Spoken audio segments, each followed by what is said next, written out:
থাল রাহা নাম ওনার। উনি রাসূল সাল্লাল্লাহু আলাইহি ওয়াসাল্লামের শানে কটূক্তি করেছে, গালিগালাজ করেছে।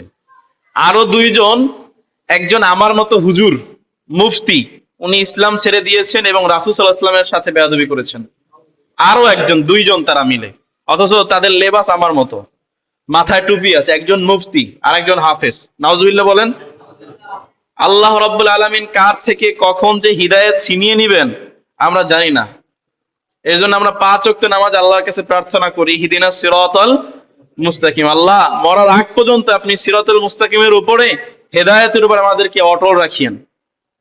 তো এই মাদ্রাসায় পড়া এবং ঢাকার একটা সুনামধন্য মাদ্রাসা, সেই মাদ্রাসায় পড়ার পরে সেই একটা ছেলে মুফতি হয়েছে আর একটা ছেলে হাফেজ। তারা ইসলাম থেকে বের হয়ে গেছে এবং তারা রাসূল সাল্লাল্লাহু আলাইহি ওয়াসাল্লামের ব্যাপারে গালিগালাজ করতেছে জঘন্য ভাষায়। এবং শাহবাগের